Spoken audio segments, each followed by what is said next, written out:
We welcome Keldrick Faulk, and he is ready for your questions. We'll start over here on the right side, third row, and then pass it to your right.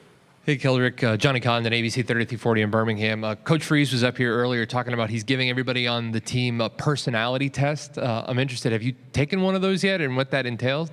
Yeah, I took a personality test. And it was like, just to see like what kind of person that you are and like really just to figure out a different way to approach you whenever something goes wrong. Trevor Denton with Way 31. Also, he was up here talking about how he's embracing high expectations for this team this year. What are your expectations for what this defense could be, how good it can be? Yeah, I feel like our defense could be the best in the country, in my opinion. Like we have so many guys that played last year that was young, especially in our secondary. Our secondary was containing mostly freshmen and second-year guys. So I feel like everybody has another year under them, and really that's another year of maturity. So I do expect a lot out of our whole defense. Yeah, we should, at the end of the year, be the best defense in the country. Right side, second row. Ike Jones with the War Report. Keldrick, what's it been like this year? It's your third year, but this year your brother's there with you. What's it like having him on campus with you this year? Man, it's just like it was in high school. Like he was my, my brother is my best friend. So, just having my best friend back in the same area as me is one of the best things in the world. Is, what I dreamt about having, and it's been a dream just having him up there just with me every day. Left side, and then pass it to your left. Dan Peck, ESPN 106.7 in Auburn. Keldrick, a lot of the vocal leaders from last year's team have moved on. They're out of eligibility. How has your role changed, and where else is the leadership coming from the defense this year?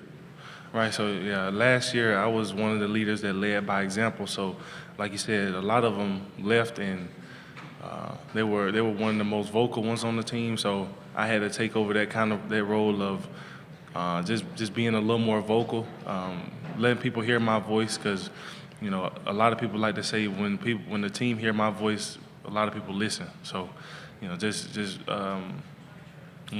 keep going and leading by example, but also trying to lead the young guys and getting the transfer guys in adjusted as well. Middle, back row, then pass it forward. William Halliday, Auburn Undercover. Keldrick, could you talk about the impact Jordan Crawford has made on the defensive line and what you've seen from him this offseason? Man, yeah, Jordan Crawford, man, he gonna be one of the most aggressive guys on our D line. I mean, he's a big guy, powerful, explosive, and then to be his size, he can move extremely well. So, I'm greatly excited just to have him on the team, and he's going to be one of the best players on that defense in the next coming years. Middle, fourth row. Keldrick, how have you sort of grown as a person over the past couple seasons now to where you are viewed as one of the best players on this team? People are talking about you as a potential first-round pick next year. I guess, how do you deal with some of those expectations internally? Don't deal with it. Like I take every day and I deal with every day just like I've been doing. So, I don't worry about the NFL. I don't worry about any of that. I worry about the 2025-2026 season with Auburn Tigers. In the middle. Hey, Coach, Tony Reese, WTV out of Columbus. Man, we talk about it being in the same position just this time last year, now being back here. Clearly, you're looked at as a leader. Coach gives you a lot of praise. You were kind of being his guys. Just kind of what does that mean for you and to be in this position and to be looked at as one of those guys? It means that my team has a lot of faith in me and a lot of faith in how I approach the game, how I lead them, and how much energy I bring to each and every person on that team. So I make sure that everybody is up to beat, everybody is ready to work, and make sure we have a very productive day, because we can't lose not one of them. Middle, third row, and pass to your right. Keldrick, Hugh's record since getting Auburn, 11-14, is being trumpeted a lot. He's on a lot of hot seat lists. As one of the leaders of that team, as a guy that plays hard for him, do you take that personally? Do you challenge your teammates to make sure that he's taken off some of these lists at the end of the season? I mean, yeah, I do take that personally. Like, coach deserves this job, and it's up to us now to not to keep this going. And coach has put some of the best people around us, whether it be coaching staff, players that he's brought in. So he's brought in his own players, his own coaching staff, and now it's just up to us to go out there and execute. Front row.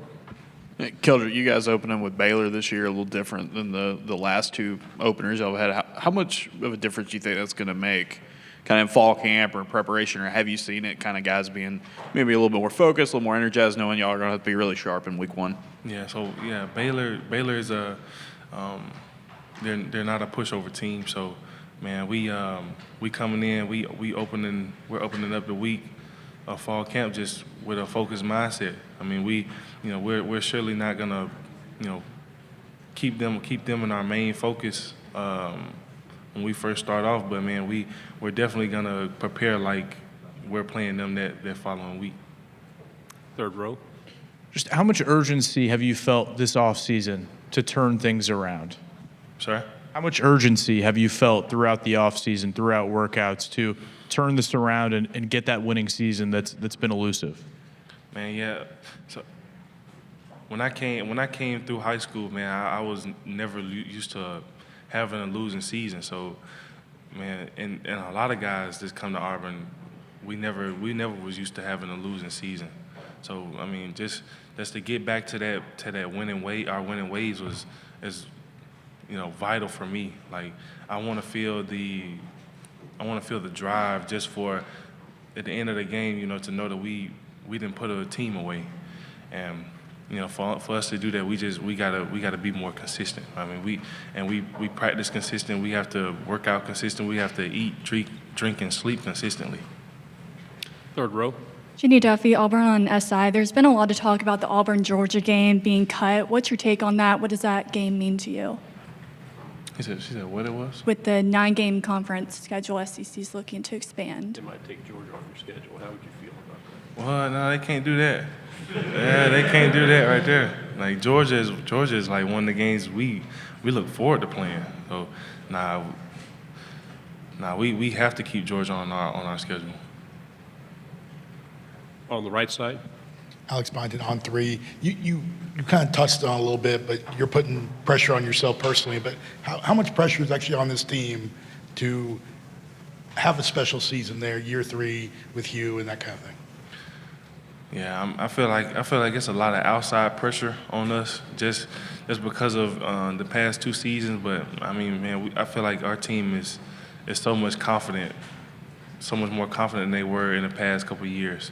So, I mean, I don't feel like nobody on the team is overwhelmed with the pressure. I feel like we're embracing it because that's what we want. And I mean, our expectations for ourselves is even greater than the expectations that people have for us. Final 2 questions in the back and then right here on the front.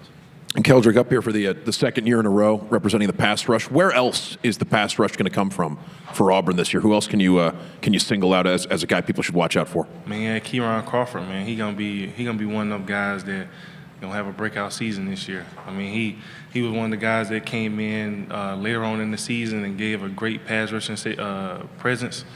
And now, not him having that role of.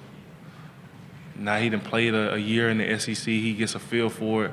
I feel like now he's gonna take a huge step and just being a tremendous ball player. Right here. How different is this offensive line group than the one you've seen at Auburn the last 2 years? Man, they're a lot more versatile. So we have a lot of guys that can play everywhere across the O-line. So, we man, and then those guys are long and athletic. Like, our tackles are 6'8", 7-foot wingspans, and they can move pretty well. So I feel like our O-line is I think this has been the best O-line that we've recruited so far. Squeeze in one more final question right here. Keldrick, I want to ask you specifically about Amaris. We heard from him in the spring how I guess more mature he feels like he's been and how big of a step forward. What have you seen from him? A guy plays a similar position, I know. What have you seen him grow? Man, Morris has grown in like every aspect, maturity, physically. I mean, Morris is like the way he approaches every day is a lot different. He doesn't approach it like a freshman. He approaches it like a fourth year senior. So, I mean, he's gonna be a really good player this year. He's gonna contribute tremendously well, and man, I'm excited for him because he didn't get a lot of playing time last year. He got into some games, but he didn't get a lot of playing time. But man, he approached the off season. Like a pro should, and if he keep approaching the rest of the off season, going into fall camp like that, man, he gonna do really great things this year. Keldrick, thank you very much. Yes, sir.